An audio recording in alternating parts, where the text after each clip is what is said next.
Okay, we are ready. Yeah. We are ready. Okay, so hello and welcome to All Film, All the Time, Always, the podcast that I do with my former film students about film school applications, getting into film school, getting into the industry, staying in the industry. Yep. Possibly. I'm still not. in the industry as of now. As of this moment. now.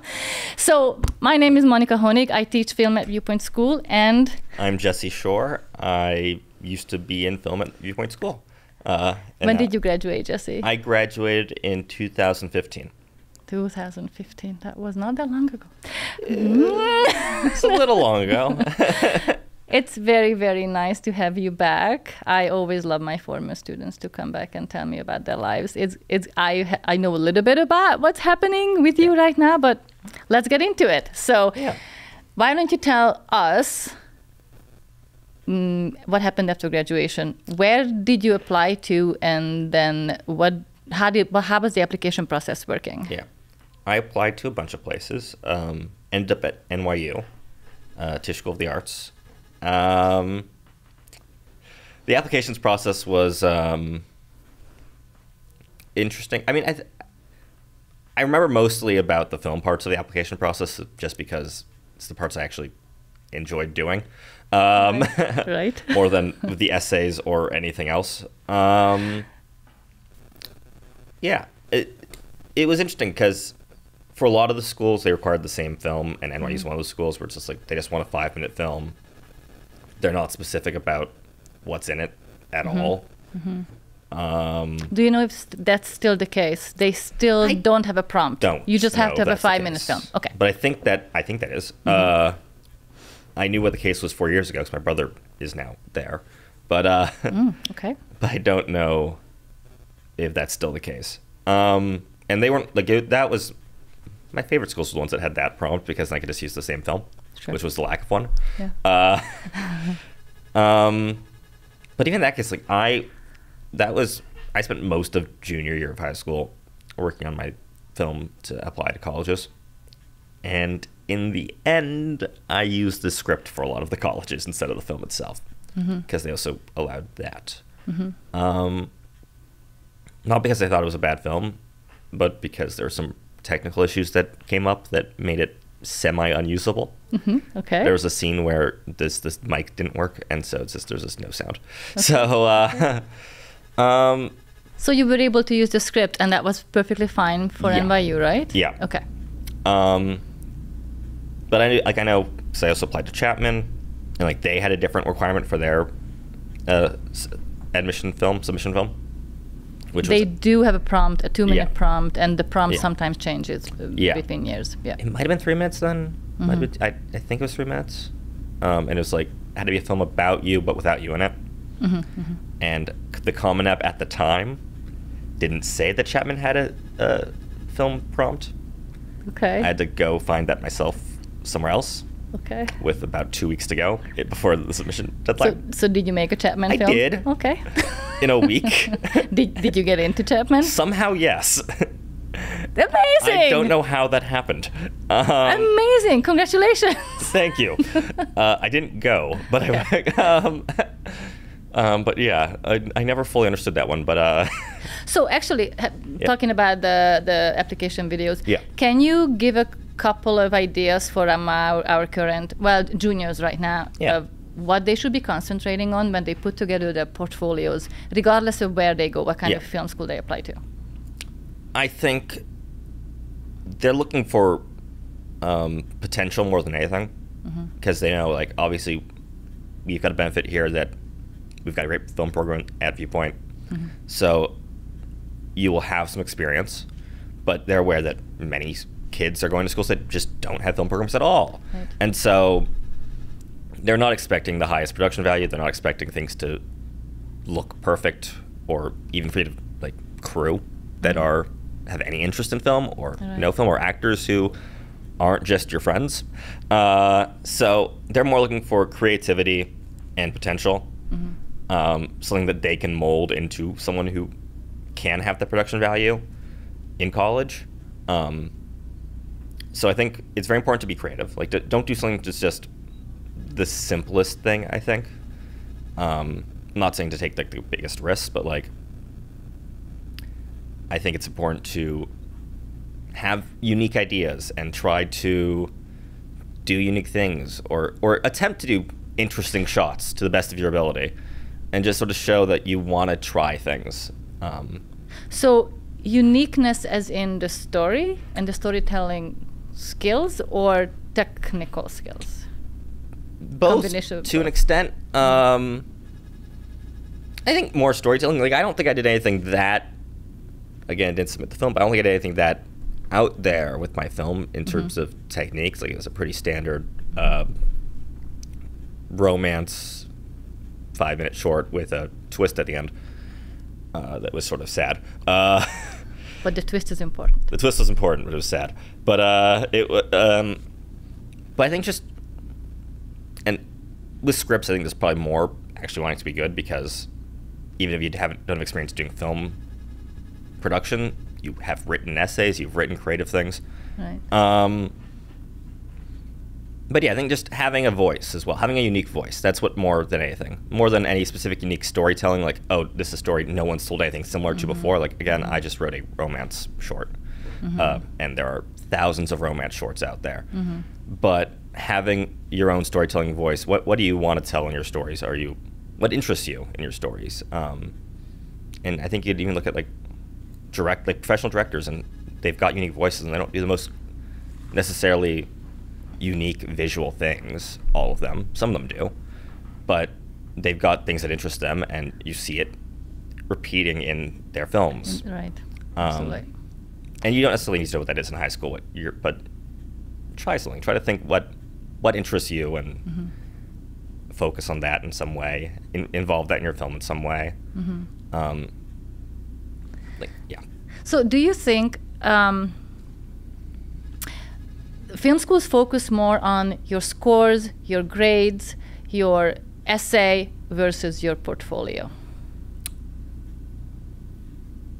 Portfolio, I think, more than grades. I mean, a lot of what you're doing is not the easiest stuff to grade for your professors, because, I mean, if you're in a film class where it's just the class is about making films, they're not going to say, oh, this was a C grade quality movie.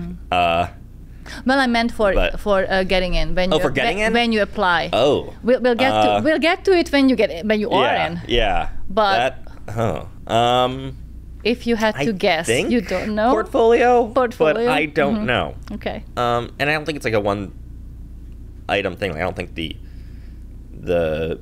your film submissions the be all and all. Like, I think because they also want other creative writing things. They want other things involved, and they want to see your essays even, and like they can see how creative you are in your essay.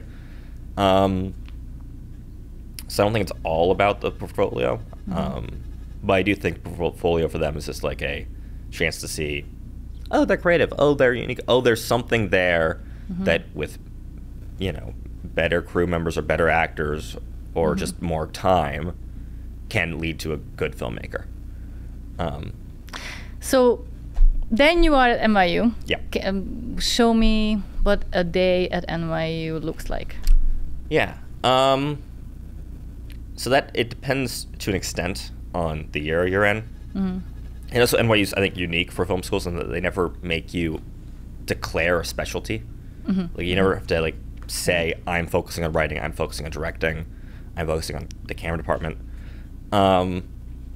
You can make it that you focus on something on your own when you schedule your classes, but there's no declaring a specialty. But the first 2 years, they very much want you to try everything.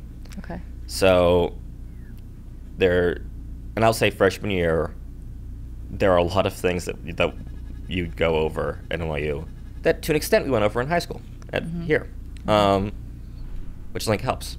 But you did do a good 4 years of film here, 5? I did 5. 5. Yeah. And I think that's just one of those things where they're trying to even the playing field, because again, as I mentioned with the admission films, many kids go to high schools that don't have film programs at all, so they're covering the basics as well. Like they're making sure people know not to cross the eye line, things like that. Did that give you a leg up that you knew that? And storytelling skills and coverage and... To an extent. But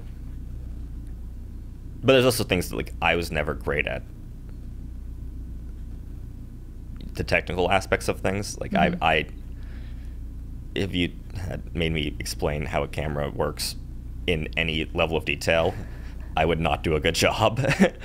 And there's a good amount of that freshman You are year. not a camera operator. No. We have not talked about what you are yet, but we'll get to it. No. I did joke in high school on occasion. Like, a lot of the things I'd do when I'd crew involved not touching equipment.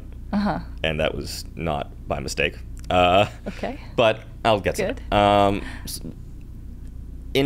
it. Assuming you go into directing or writing, or even just want to be in those classes to do other things like be a DP, the way the film school works is they've got production classes, which are 6 hours long, generally. 3 hours in the morning, 3 hours in the afternoon. It's nice. It's twice a week. They're not all always the 6 hours. Like, depending on the class, there are some classes which is like, you're going to spend the time filming this out of class, and it's like, why spend 6 hours in class talking about it and then going to spend a day shooting it, and you also have other classes, so it just isn't feasible. So we'll have you in class like 3 hours and then go, if you want to film right now, go for the next 3 hours and make your project. But yeah, like, so freshman year, it's a lot of more basic films. Like, literally the first projects we do are just photos. You're not even filming, you're just telling a story through photos, trying to use framing, trying to tell a story through the shots without dialogue, without anything like that. And then also, one thing they do in the film schools, they separate you freshman year at Viewpoint at NYU. So, depending on which half of the alphabet your last name's in, you either do your first semester focused on visuals, so that class where you do photos to tell stories, or your first semester is focused on sound, where you're just working on telling stories through sound, without visuals, getting levels down. There's some writing involved in that too. So it becomes almost like a podcast? A bit. Or like a old school radio play. Yeah, radio play. And you do like some like documentaries, which would be more like a podcast or a NPR news piece. Okay. And so that was very much like, you are learning the fundamentals here. We are literally tearing it apart. You're going to spend time, a whole semester just on visuals, and then a whole semester just on audio. Great. And then, as obviously the next year, you really start properly making films again. And of course, like, they also, during your freshman year, it is required you work on at least one set of some older students. And some people did more than others. I didn't do that much of that. Do you suggest students who go to film school take advantage of that? Yes, to an extent. And it depends on also what you want to do. It is useful for anyone to be on set. And you should do it a bit no matter what.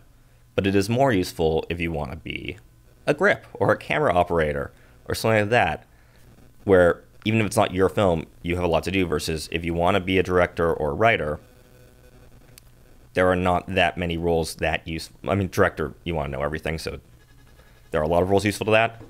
But you can take a camera assistant role or a grip role, but those are more specific to someone who actually wants to do those things long term. And if you want to be a writer, it's not that useful to that. So then let's talk about this, because I believe that you wanted to be I want to be a writer and director. And I will say it is also useful to know what's going on set if you're a writer, to know what's feasible. Right. But I think that if you want to be a crew member position, it's more useful to be on set than if you don't. But it's useful for everyone, just to different degrees. I should have done it more, personally, I think. But I'm assuming you were then writing. Yeah. You were writing more and more, right? And I was in writing classes too, and I was, So as you're kind of going through your NYU years and you're gaining more and more experience, are you now looking at at that point, like let's say you're a junior and a senior at NYU. Yeah. What are you doing to get your first job in the industry? Yeah. So I could have done more as well there. Like, it's one of those things where there are so many useful things in film school, and it is very useful just to do the projects and do, like, you know, I made 10 short films I directed sophomore year alone. Wow. And that was sort of by design. Like, they want you basically, it's the classic, like, you become an expert over 100 hours. So for NYU, your sophomore year, you will make, there are 3 courses you could take if you want to do actual, like, not animation. It's a separate one for animation, which is Sight and Sound Film, Sight and Sound Studio, and Sight and Sound Doc. Okay. And each one of those, you make 5 short films. Studio, you're doing like literal multicam, like sitcom style shooting, which is, in my opinion, not the most useful to my actual career now, but might have been the most useful in terms of learning to be collaborative.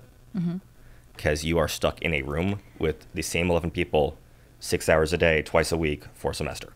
Okay. And so you find out who you can and cannot work with. True. And you find out the best way to work with those people, and how to deal with people who you can't work with. Which is probably the most useful thing. Yeah. One like, of the most useful things. Even if you, like, there's going to be someone in your class who you think's a jerk. And you want to work with nice people. you want to work with nice people, but sometimes you need to still work with them. Like a class like that, you can't just not work with them. You have to work with them. Right. So you have to find a way to manage that and mitigate the negative aspects of it. Yeah. And the Sight and Sound Film was just, you just go out and make 5 short films. And it's similar, but less, I'm stuck in the room with people. Right. But junior, senior year, I know a lot of people who did internships, and I think that helped a lot with jobs out of college. One thing with, though, being at NYU, it helps with jobs out of college in New York. In New York, right. Much less with if you want to come back to LA. And you wanted to come back to LA. I want to come back to LA. I tried to intern in Toronto at one point. I did. At the time, NYU was just starting to set up a internship network in Canada, so they really didn't have one yet. I'm confident at this point they do. So NYU does have some sort of alumni network where they set you up with internships, maybe? Yeah. By all accounts, they're better with the internship stuff than they are with the... At the time, they were better at internships than they were with jobs. I believe they've worked very hard at improving how good they are at helping you network to find jobs after you graduate as well. Okay. Yeah, right. It has been 6 years since I graduated, and I know they've been working on it since then. They were working on it when I was there. That's not... They also... All film schools try to do it as, you know, as we go through. And I think that was another thing where it's like they're better about that in New York than LA. So like for me, one thing they've done since I graduated was they have now an NYU LA campus. That's right, they do. Didn't when I graduated. So I think that has helped with that as well, by all accounts. But yeah, internships are helpful. Internships, even less so for the learning, although it's helpful for that too, it helps with networking. It helps just, not just meet people who now know how you are as an employee. Right. So I think that's the most important thing. Because we talk about, you know, people talk about networking and meeting people and schmoozing and all that stuff, but it is so hard. And I've now gone from being someone who just has people vouching for me to having to vouch for people. If I don't actually, if I haven't worked with someone and I don't know them very, very well, it's a lot harder for me to put my neck out there and say, hey, you should hire this person. I think they're a good employee. I don't really know. Sure. Versus, oh, yeah, I worked with them in a production office previously. I know they're a good employee. They'll be great in this role. Do your teachers or did your professors do a lot of that for their students, for you specifically maybe? Yeah, I think the teachers were, again, it's a similar thing though, where teachers lived in New York, they worked in New York. I want to come out here. So they had the connections in New York. They had the connections in New York. Yeah. I think it would have been more helpful if I was in New York for that purpose. So then how did you, let's then go to the next step, which is you're graduating and you're trying to get your first jobs in LA. So what's the process? What did you do? It took a while. It always does. It always does. I spent a year just networking. And it wasn't like I went to networking events. I did a little. I found those not very useful.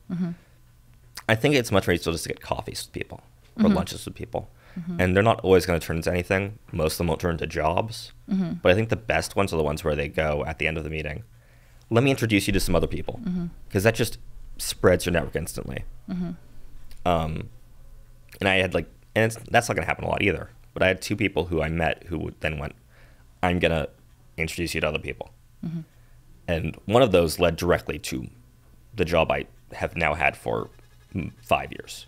Okay. Where it's just, how did you find this person that introduced you to someone? So there's someone to someone? Well, that a lot of them are LA connections. LA connections. And that's like on the flip side of being in LA, where I didn't go to college, I grew up here. I know people. So I met a manager who then, like, who I know through family, who then just introduced me to an EP on 911. For those of you who don't know what EP is. Executive producer on 911, who then went,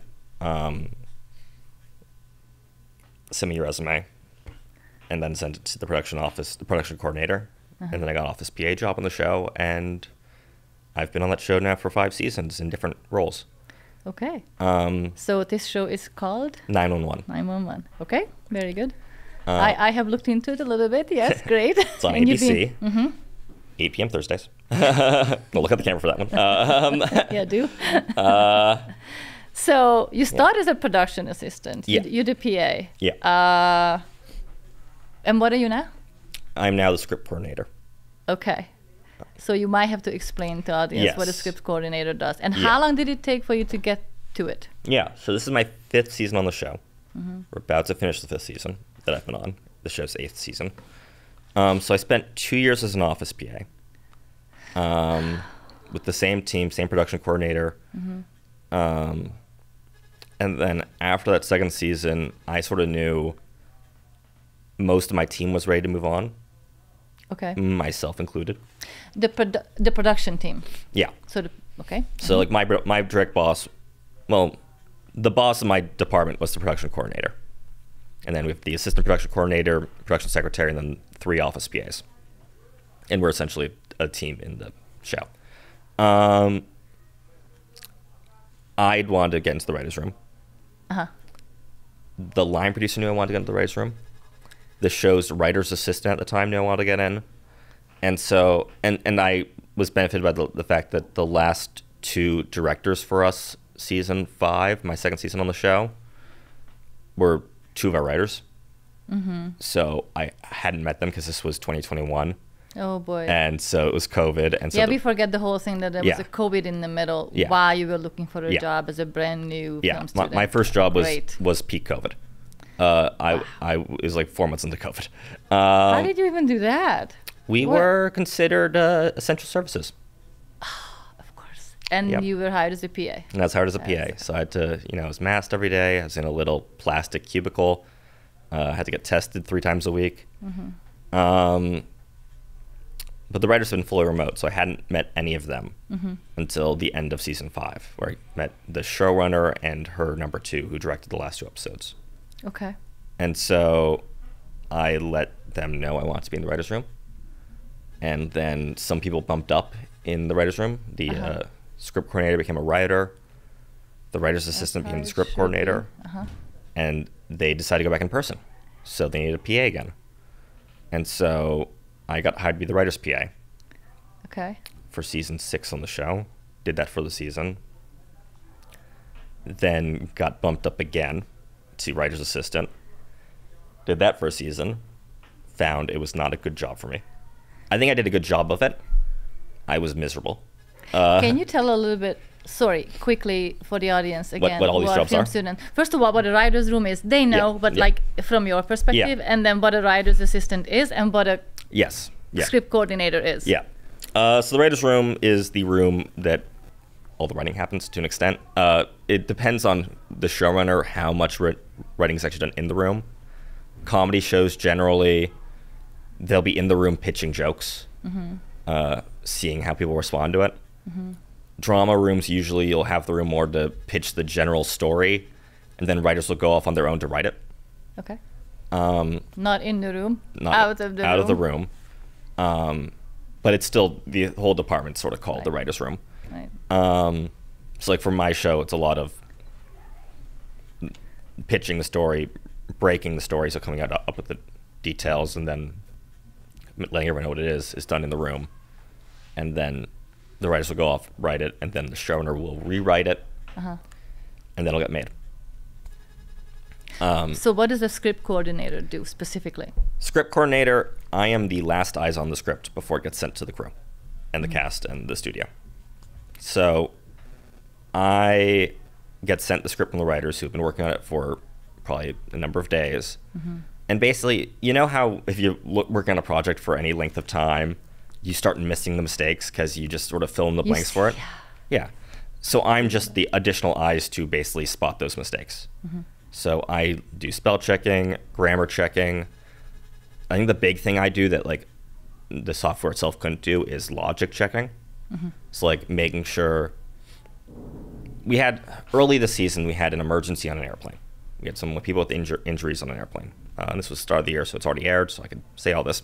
And we had our firefighter characters trying to help deal with medical emergencies on the plane while they're on the ground. And so there were multiple phone calls going on at once. So different people with different medical issues. And there was a scene where we changed which paramedic was talking to this specific injured person. Okay. And then it's intercut. So we have a scene where they're on the ground, where we have the phone call going on with, I think it was our character Eddie on the phone with them. Then it cuts to the plane and the injured person. And then it cuts back to the ground, and then that second scene, it still had the old person talking to them. And so like things like that where there's no grammar issue there, there's no spelling issue there, it doesn't make sense. And things like that is a lot of what I have to check and make sure it all makes sense. And if it doesn't, I'll note it to the writers, be like, hey, what did you want here? We do a lot of script coordinating in our junior level films, I feel, and also in the film force.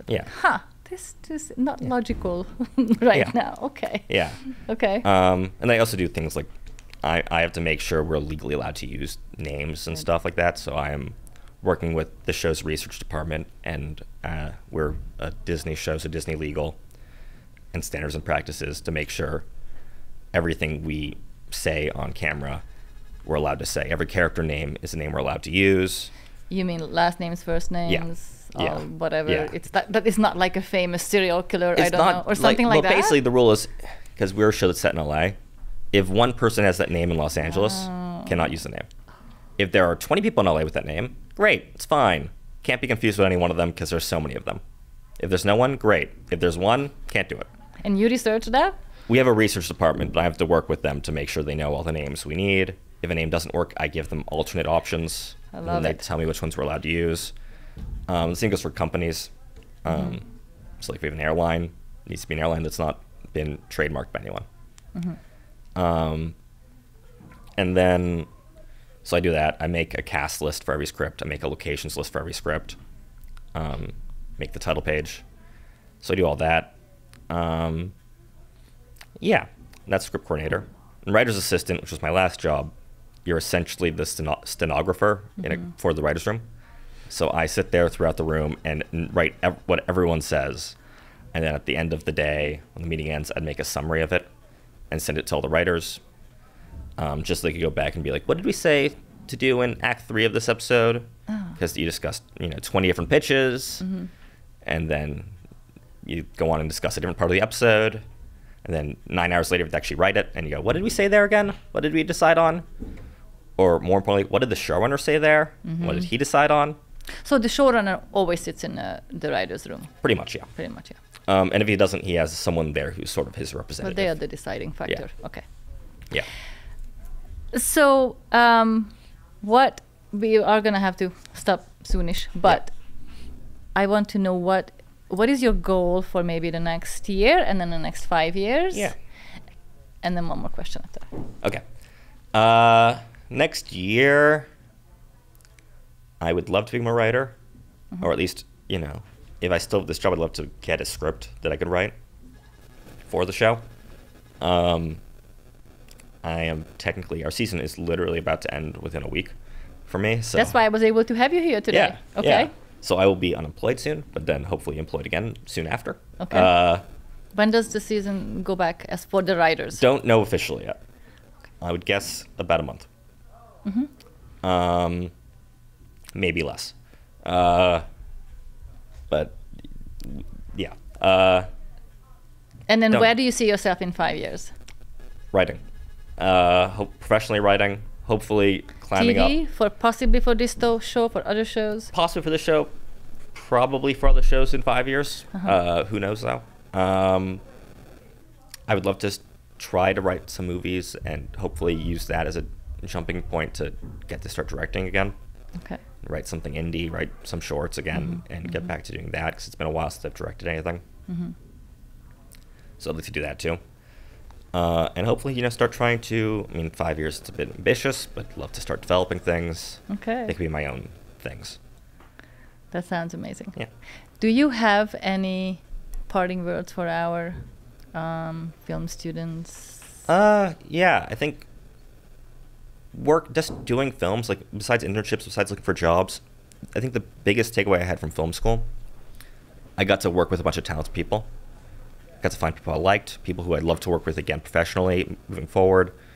I think I just got to push myself. Like, I think there is something special about being with a group of really, really talented people, just to, in a healthy, competitive way. Like, I know I had moments in classes where we'd watch someone else's film and we're giving notes. I remember sitting next to someone who I thought was really smart, and them just going, you know, just the slightest camera move in there would help add to the emotional moment. I remember sitting next to her going, that's really, really smart. I wish I'd thought of that. How can I, and it just pushed me to be more detailed and look at things closer and try to think of things like that. And it just, being surrounded by smart people and talented people pushes you to be smarter and more talented yourself, and just pushes you to work harder in, I think, a healthy way. And that was the biggest benefit I had from film school, is just getting to work a lot, getting to make so many short films, work with talented people and learn from them. And hopefully they learn from me too. And yeah. That's great. Yeah. I wish you all the luck. I can't wait to see your, I don't know, your independent film or your next TV show in the next 5 years. Hopefully, maybe. Those are good plans. It's going to happen. Thank you. Yeah. So thank you so much for being here. And my pleasure. Please stay a little bit, and you can be the guest in the next class, and I'm sure they're going to have some questions for you. And we'll keep talking off camera. Thank you, Jesse. Thank you. All right, good. How was that?